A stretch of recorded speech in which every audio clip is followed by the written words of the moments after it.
দীর্ঘ প্রায় ৮৪ দিন যাবৎ আমরা আন্দোলন সংগ্রাম করে রাজপথে আমাদের ন্যায্য দাবি আদায়ের লক্ষ্যে আমরা কাজ করছি। আমরা মোবাইল ব্যবসায়ী, মোবাইল অ্যাক্সেসরিজ, মোবাইল পার্টস এবং টেকনিশিয়ান ভাইয়েরা, আমাদের লক্ষ্য উদ্দেশ্য আমরা বাস্তবায়নের জন্য বিটিআরসি, এনবিআর, ডাক ও টেলিযোগাযোগ, আইসিটি, বাণিজ্য মন্ত্রণালয়, অর্থ মন্ত্রণালয় এবং প্রধান উপদেষ্টা সহ বিভিন্ন জায়গায় আমরা দরখাস্ত দিয়েছি, আমরা মিটিং করেছি এবং আমাদের প্রিয় নেতা বাংলাদেশের অহংকার জনাব তারেক রহমান সহ আমরা অনেকের সাথে কথা বলেছি।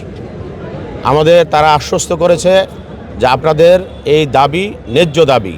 আমাদের দাবিগুলা কি? আমরা সহজ শর্তে মোবাইল আমদানি করতে চাই।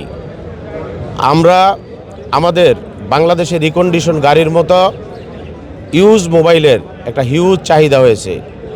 এই চাহিদাকে বাস্তবায়নের জন্য ইউজ মোবাইল আমদানি করতে চাই, যেটা বিগত সরকার, বিএনপি সরকার, সাইফুর রহমান সাহেব ৩২০ টাকায় পার পিসে আমদানি, এবং আমরা ইউজ মোবাইলের একটা নির্দিষ্ট আমদানি ট্যাক্স চাই যে পার পিসে এত টাকা।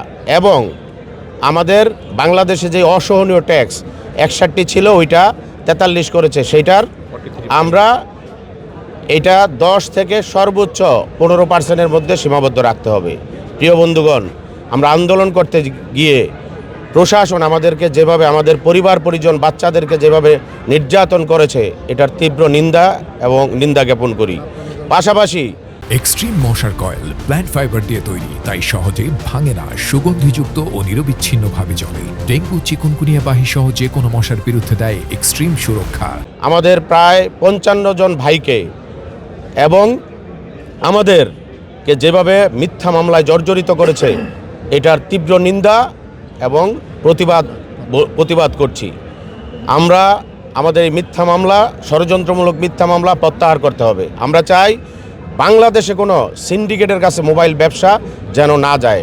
আমরা যারা ২৫,০০০ প্লাস প্রায় আপনার ২০ লক্ষ পরিবার লোকজন এখানে জড়িত, এটার আমরা মুক্তি চাই, যে বাংলাদেশে কোনো সিন্ডিকেটের কাছে যেন মোবাইল ব্যবসাটা চলে না যায়। আমাদের ব্যাংক লোন আছে, আমাদের পরিবার আছে, আমাদের সন্তানাদি স্কুল পড়ে, আমাদের ঢাকা সিটিতে থাকতে হলে অনেক খরচ। আমরা যদি এই এনএআইআর যদি পুনর্গঠন না করে, বাস্তবায়ন করে, তা আমরা পথে বসে যাব। প্রিয় সাংবাদিক ভাইয়েরা, আমরা এখন এই কারণেই আমরা কোনো চূড়ান্ত রেজাল্ট না পাওয়াতে আদালতের শরণাপন্ন হতে বাধ্য হয়েছি। সেই ক্ষেত্রে আজকে আমরা মহামান্য আদালত যে রায় দিয়েছে, যে আমরা যে বাংলাদেশ টেলিযোগাযোগে যে দরখাস্তটা করেছি, সেই দরখাস্তটা তারা বাস্তবায়নের জন্য নির্দেশনা দিয়েছে এবং রুল জারি করেছে যে এটাকে ৩০ দিনের মধ্যে আপনারা নিষ্পত্তি করেন।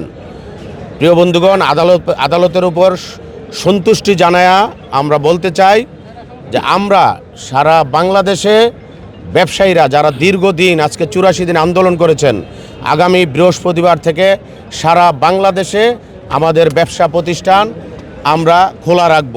পাশাপাশি আমাদের যে আন্দোলন চলমান থাকবে, বাস্তবায়ন না হওয়া পর্যন্ত আমাদের আন্দোলনে আমরা মানববন্ধন করব, আমরা লিফলেট বিতরণ করব। আমাদের দাবিগুলা কি? আমাদের দাবি ন্যায্য দাবি বাস্তবায়ন এবং ষড়যন্ত্রমূলক মিথ্যা মামলা প্রত্যাহার এবং বন্দীদের মুক্তি দিতে হবে। এটাই আমাদের মূল কথা। প্রিয় বন্ধুগণ, দীর্ঘদিন আপনারা অনেক কষ্ট করেছেন, পরিশ্রম করেছেন, অনেক বাধা বিপত্তি অতিক্রম করেছেন। এখন আমরা আমাদের ব্যবসা বাণিজ্য পরিচালনা করব।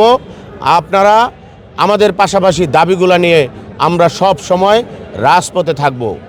আমি আবার বলতে চাই যে আমরা জনাব তারেক রহমান সাহেবকে সম্মান জানিয়ে এবং আমাদের সামনে জাতীয় নির্বাচন, এই নির্বাচনের প্রতি আমাদের পূর্ণ আস্থা জ্ঞাপন করে আমরা আগামী বৃহস্পতিবার দোকানপাট খোলা রেখে আমাদের যেই লিফলেট বিতরণ এবং বিক্ষোভ কর্মসূচি, মানববন্ধন চলমান থাকবে। ধন্যবাদ।